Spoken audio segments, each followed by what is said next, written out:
Bulletin کا آغاز کریں گے۔ خبر آپ کو دیں، وفاقی کابینہ کا خصوصی اجلاس آج دوپہر 2:30 بجے دوبارہ ہوگا۔ اجلاس میں 26ویں آئینی ترمیم کا مسودہ منظور کیا جائے گا۔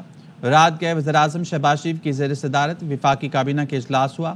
وزیر قانون اعظم نذیر تارڑ نے آئینی ترمیم پر تفصیلی بریفنگ دی۔ کابینہ اراکین کو آئینی ترمیم کے حوالے سے اعتماد میں لیا گیا۔ سینٹ کے اجلاس آج دوپہر 3 بجے ہوگا۔ سینٹ سیکریٹریٹ نے نوٹیفیکیشن جاری کر دیا، جبکہ قومی اسمبلی کا اجلاس آج شام 6 بجے ہوگا۔ قومی اسمبلی سیکریٹریٹ نے بھی نوٹیفیکیشن جاری کر دیا۔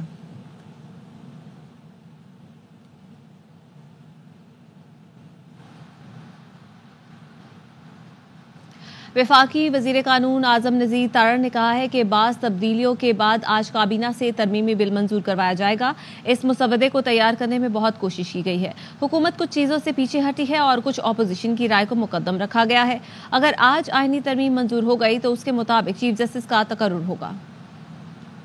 آج 3 بجے سینٹ آف پاکستان اور 5 بجے قومی اسمبلی جو ہے وہ اس کے اجلاس جو ہیں وہ شیڈیول ہیں۔ پہلے کابینہ کا تو یہ بڑا کلیئر ویو تھا آج، اور خاص طور پہ جو ہماری اتحادی جماعتیں ہیں انہوں نے بھی کہا ہے کہ اب یہ معاملہ جو ہے اس کو ہر صورت میں سمیٹنا ہے۔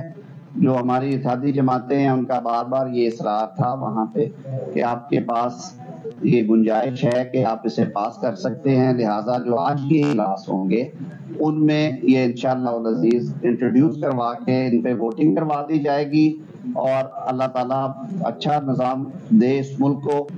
آج اگر یہ آئینی ترمیم منظور ہو جاتی ہے تو جو طریقہ کار اس میں ہوگا، ہم پارلیمان کے پابند ہیں، حکومتی نمائندے ہونے کے حوالے سے پھر آئینی ترمیم کے مطابق ہوگا۔ اگر 25 اکتوبر کو موجودہ طریقہ کار ہوا تو اس کے مطابق ہوگا، اس میں کوئی ابہام نہیں ہونا چاہیے۔ پاکستان تحریک انصاف کی سیاسی کمیٹی نے آئینی ترمیم کے عمل کا حصہ نہ بننے کا فیصلہ کر لیا۔ پاکستان تحریک انصاف کی سیاسی کمیٹی کے خصوصی اجلاس کا اعلامیہ جاری کر دیا گیا، جس میں کہا گیا ہے کہ متنازع اور غیر شفاف انداز میں دستور میں کی جانے والی ترمیم کے عمل کا حصہ نہیں بنیں گے۔ دونوں ایوانوں میں آئینی ترمیم کے لیے ووٹنگ کا مکمل بائیکاٹ کیا جائے گا۔ رائے شماری میں حصہ لینے والے پی ٹی آئی اراکین قومی اسمبلی اور سینٹ کے خلاف احتجاج کا فیصلہ بھی کیا گیا۔ اعلامیہ میں مزید کہا گیا ہے کہ مینڈیٹ پر قابض گروہ آئین کو بدلنے کا اخلاقی، جمہوری اور آئینی جواز نہیں رکھتا۔ پی ٹی آئی ٹکٹ پر منتخب اراکین سینٹ قومی اسمبلی پارٹی پالیسی اور بانی کی ہدایت کے پابند ہیں۔ پارٹی پالیسی سے روگردانی کرنے والوں کی رہائش گاہوں کے باہر پرامن دھرنے دیں گے۔ رہنما مسلم لیگ نون رانا ثناء اللہ نے کہا ہے کہ میری ذاتی رائے ہے کہ پی ٹی آئی کو متفق نہیں کیا جا سکتا۔ متفق ہونا، مذاکرات کرنا پی ٹی آئی کی سیاست ہی نہیں۔ انہوں نے وہی کرنا ہے جو پچھلے 10 سال سے کرتے آ رہے ہیں۔ آج بھی انہوں نے وہاں کچھ اور باتیں کی ہیں اور بہانہ بنایا ہے کہ مشاورت کر رہے ہیں۔ تحریک انصاف مولانا فضل الرحمان کو چکر دے رہی ہے۔ دعا گو ہوں کہ مولانا کامیاب ہوں۔ ایک ذاتی رائے ہے کہ ان کو متفق نہیں کیا جا سکتا، کیونکہ ان کی یہ سیاست ہی نہیں ہے۔ متفق ہونا، کسی کے ساتھ بیٹھنا، مذاکرات کرنا، جمہوریت میں جو ڈائلاگ کی اہمیت ہے اس کو جو ہے وہ جانچنا، یہ ان کی سیاست ہی نہیں ہے۔ ان کی سیاست اور ہے، انہوں نے وہی کرنا ہے جو وہ پچھلے 10 سال سے جو ہے وہ کرتے آ رہے ہیں۔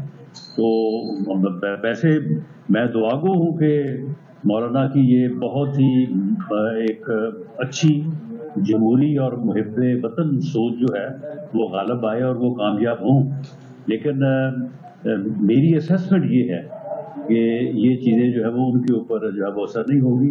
آج بھی انہوں نے وہاں پہ کچھ اور باتیں کی ہیں اور اس کے بعد انہوں نے یہ صرف بہانہ کیا ہے، بہانہ انہوں نے کیا ہے کہ مولانا کو آگے کہا کہ جی ہم نے مزید جو ہے وہ مشاورت کرنی، وہ صرف ان کا ڈیلیئنگ ٹیکٹک ہے کہ وہ کسی طرح سے جو ہے وہ مولانا فضل الرحمان صاحب کو چکر دیں۔ آئینی ترمیم پر مشاورت کے لیے مولانا فضل الرحمان کے گھر دن بھر گہما گہمی رہی۔ حکومتی اور اپوزیشن وفود کی صبح سے حاضریاں لگتی رہیں۔ صبح چیئرمین پیپلز پارٹی بلاول بھٹو کے بعد نائب وزیر اعظم اسحاق ڈار اور وفاقی وزیر داخلہ محسن نقوی بھی پہنچے۔ بلاول بھٹو نے پہلے وزیر اعظم سے ملاقات کی، جس کے بعد وہ شہباز شریف کا اہم پیغام لے کر مولانا کے پاس پہنچے۔ بلاول کی مولانا کی رہائش گاہ پر سربراہ B N P Akhtar Mengal سے بھی ملاقات ہوئی۔ اس سے پہلے پی ٹی آئی کا وفد بھی مولانا کے گھر پہنچا تھا۔ ملاقات کے بعد وفد بانی پی ٹی آئی سے ملنے اڈیالہ جیل روانہ ہوا۔ بانی سے ملاقات کر کے پی ٹی آئی وفد دوبارہ مولانا کے گھر پہنچا، پھر طویل مشاورت کے بعد پی ٹی آئی وفد مولانا کے گھر سے روانہ ہوا۔ ذرائع نے بتایا ہے پی ٹی آئی وفد نے بانی سے ملاقات پر مولانا کو اعتماد میں لیا۔ بلاول بھٹو زرداری نے 24 گھنٹے میں 4 بار مولانا سے ملاقات کی۔ بلاول بھٹو نے صدر آصف علی زرداری سے بھی آئینی ترمیم کے حوالے سے مشاورت کی۔ ذرائع نے بتایا حکومتی ٹیم نے مولانا کو آئینی ترمیم کا حتمی مسودہ پیش کیا۔ آئینی ترمیم کا معاملہ آج دوپہر تک مؤخر کر دیا گیا۔ مولانا فضل الرحمان کی بلاول بھٹو سے ملاقات کے بعد گفتگو، کہا پیپلز پارٹی اور جے یو آئی کے درمیان ایک مسودے پر اتفاق ہوا تھا۔ پی ٹی آئی نے مشاورت کے لیے ہم سے وقت مانگا ہے، پی ٹی آئی کا جواب آج موصول ہو جائے گا۔ انتظار کر رہے ہیں، جو صورتحال سامنے آئے گی قوم کو آگاہ کریں گے۔ اس وقت ہمارے درمیان اس بل کے حوالے سے کوئی بڑا متنازع نقطہ موجود نہیں ہے۔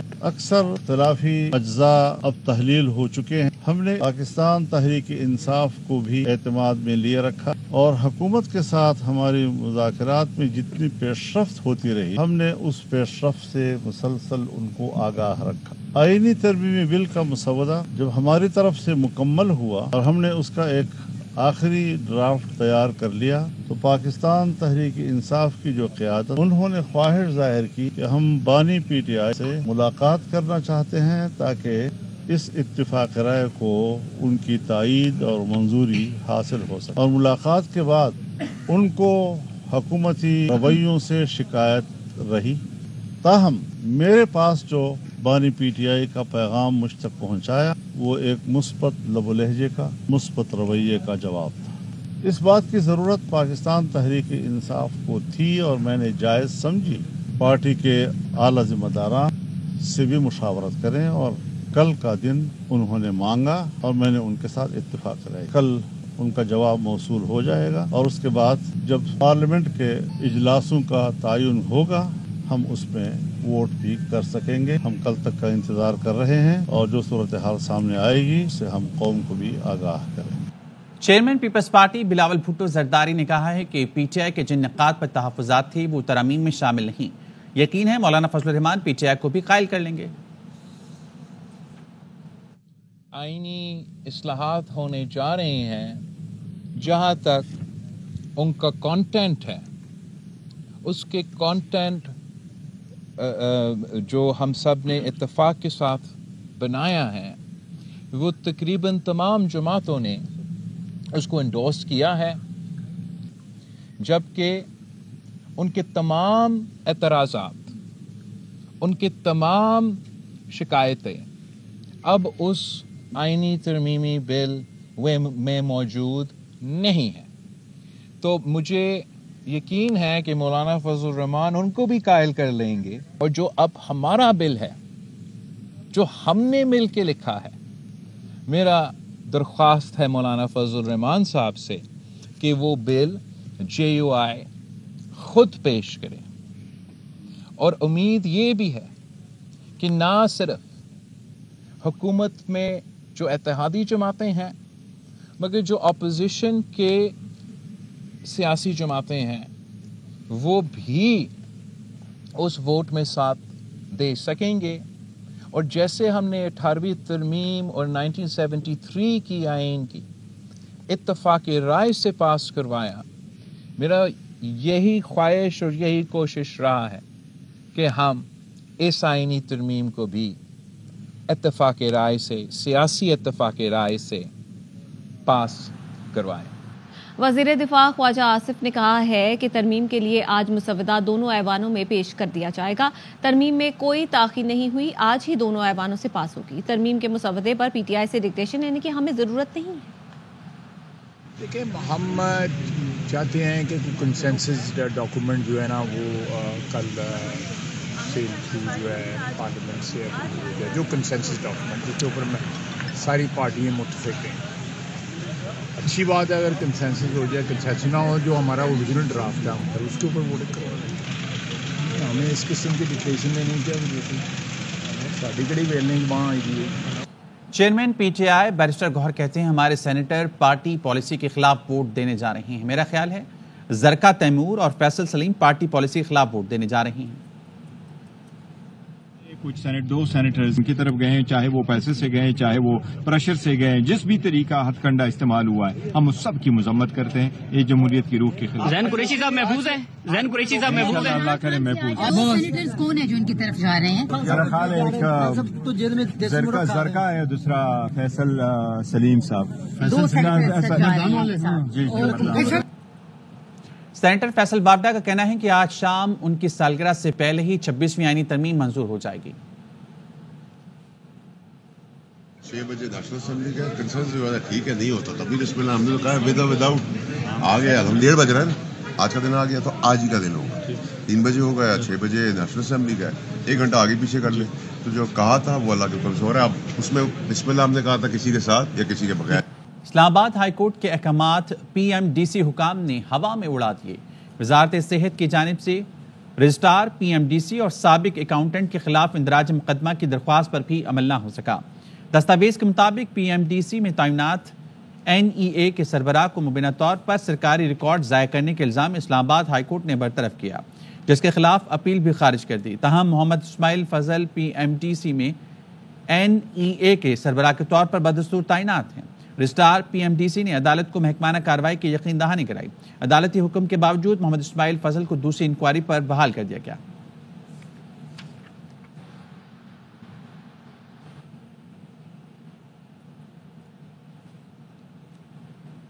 وزارت صحت نے PMDC اور سابق اکاؤنٹنٹ کے خلاف فوجداری مقدمے کے اندراج کی درخواست دی گئی، جس پر بھی عمل نہ ہو سکا.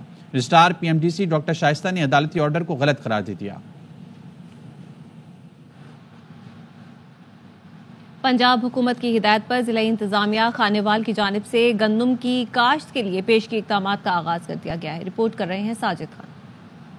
کی کاشت کے حوالے سے ڈپٹی کمشنر محمد علی بخاری کی زیر صدارت ضلعی سطح کی گندم کمیٹی کا اجلاس منعقد کیا گیا. اجلاس میں ADCG غلام مصطفیٰ، محکمہ زراعت توسیع، محکمہ انہار کے افسران، کھاد ڈیلرز اور کاشتکار نمائندگان نے شرکت کی. ضلع انتظامیہ کی جانب سے ضلع میں اس سال 5,04,000 ایکڑ رقبہ پر گندم کی کاشت کا ہدف مقرر کیا گیا. اجلاس میں کاشت کا ہدف حاصل کرنے کے لیے تجاویز اور تبادلہ خیال کیا گیا. ڈپٹی کمشنر کا کہنا تھا کہ گندم کے بیج کی کوالٹی، کھادوں کی دستیابی اور نہری پانی کی فراہمی کو ہر صورت یقینی بنایا جائے گا. اس معاملے میں کسی ادارے کی جانب سے کسی طرح کی کوتاہی برداشت نہیں کی جائے گی. ہماری ڈسٹرکٹ ویٹ کمیٹی کی میٹنگ ہوئی ہے ویٹ کمپین 2024-25 کے حوالے سے، اور اس حوالے سے تمام سٹیک ہولڈرز کو میٹنگ میں آن بورڈ لیا گیا ہے. ہمارے کسانوں کے نمائندگان تھے، پیسٹی سائیڈ کمپنی، فرٹیلائزر کمپنی کے ڈیلرز تھے، ہمارے صحافی بھائی تھے، اور دیگر محکمہ زراعت کے افسران بھی اس میٹنگ میں شامل تھے. اور ہمیں ٹارگٹ ملا ہے جی خانیوال کے ضلع کو 5,04,000 ایکڑ، اور اس موقع پر تمام جو ہمارے سٹیک ہولڈرز تھے انہوں نے اس عزم کا ارادہ کیا ہے کہ انشاءاللہ CM کے ویژن اور ڈائریکشن کے مطابق ہم اس ٹارگٹ کو نہ صرف اچیو کریں گے بلکہ کوشش کریں گے کہ اس کو سرپاس کریں. ڈپٹی کمشنر کی جانب سے اجلاس میں شریک سرکاری اداروں کے افسران کو ہدایت کی گئی کہ گندم کی کاشت کے حوالے سے فیلڈ میں آگاہی سیشنز کا انعقاد کیا جائے تاکہ کاشتکار معلومات سے زیادہ فائدہ حاصل کر سکیں. کیمرہ مین محمد شفیق کے ہمراہ ساجد خان، ARY نیوز خانیوال. اور آپ کو بتائیں کہ لاہور آج دنیا کے آلودہ ترین شہروں میں پہلے نمبر پر آ گیا. شہر اور گرد و نواح میں فضائی آلودگی میں مسلسل اضافہ ہو رہا ہے. اس حوالے سے مزید بتا رہے ہیں یار محمد. بالکل جی، لاہور شہر میں موسم تبدیلی کی جانب گامزن ہے. آج بھی رات میں خنکی کو واضح طور پر محسوس کیا جا سکا ہے. جیسے جیسے شہر میں درجہ حرارت نیچے آ رہا ہے ویسے ویسے فضائی آلودگی میں اضافہ جاری ہے، اور آج لاہور شہر کا جو انڈیکس ریٹ ہے وہ 409 تک پہنچ چکا ہے، اور دنیا میں کے آلودہ ترین جو شہروں کی فہرست میں آج بھی لاہور پہلے نمبر پر ہے. آج شہر کا کم سے کم درجہ حرارت 21 ڈگری سینٹی گریڈ ریکارڈ کیا گیا ہے، جو زیادہ سے زیادہ 33 ڈگری سینٹی گریڈ تک جانے کا امکان ظاہر کیا جا رہا ہے. محکمہ موسمیات کا کہنا ہے کہ ہوا میں نمی کا تناسب تمام دن 60 سے 70 کے درمیان رہے گا. جی، کراچی کا رخ کریں گے. کراچی میں گرمی کی لہر جاری ہے، موسم آج بھی گرم اور خشک رہے گا. مزید بتائیں گے ہمارے نمائندے آصف خان. جی بالکل، کراچی میں گرمی کی لہر جاری ہے. آج بھی موسم گرم اور خشک رہے گا. اس وقت شہر کا موجودہ درجہ حرارت 28 ڈگری سینٹی گریڈ ہے. اس وقت جو ہوا چل رہی ہے وہ 7 کلومیٹر فی گھنٹے کی رفتار سے چل رہی ہے. سمندری ہوائیں اس وقت مکمل طور پر بند ہے، جبکہ ہوا میں نمی کا تناسب 83% ہے. محکمہ موسمیات کے مطابق دن میں جو درجہ حرارت رہے گا وہ 38 سے 39 ڈگری سینٹی گریڈ تک رہنے کا امکان ہے. جو محسوس کیا جانے والا درجہ حرارت ہے وہ تقریباً 42 سے 45 ڈگری سینٹی گریڈ تک ہوگا. تو موسم جو ہے وہ آج گرم اور خشک رہے گا، اور محکمہ موسمیات کا کہنا ہے کہ گرمی کا جو یہ سلسلہ ہے یہ مزید چند روز تک جاری رہے گا. یہاں پر آپ کو بتائیں کہ government girls degree college Turbat کا headquarters FC Balochistan south کا دورہ، شہداء کی یادگار پر حاضری، پھولوں کی چادر چڑھائی اور فاتحہ خوانی کی. دفاع وطن کے لیے FC بلوچستان کی قربانیوں کو خراج تحسین پیش کیا گیا. طالبات اور اساتذہ نے اس عزم کا اظہار کیا کہ وہ ہمیشہ اپنے مسلح افواج کے ساتھ کھڑے رہیں گے. طالبات کو مختلف اسلحے اور ساز و سامان کے اسٹالز دکھائے گئے جن میں جدید ہتھیار شامل تھے. طالبات نے FC کے زیر استعمال ہتھیاروں میں ایک گہری دلچسپی کا اظہار کیا. طالبات اور اساتذہ کا کہنا تھا کہ آج کا دن FC بلوچستان ساؤتھ کے ساتھ بہت یادگار رہا. بعد ازاں طالبات اور اساتذہ نے ایک دستاویزی فلم بھی دیکھی جو فورسز کی خدمات کو اجاگر کرتی ہے. ARY نیوز بلیٹن سے فی الحال اتنا ہی. مزید خبروں اور تفصیلات کے لیے آپ دیکھتے رہیے ARY.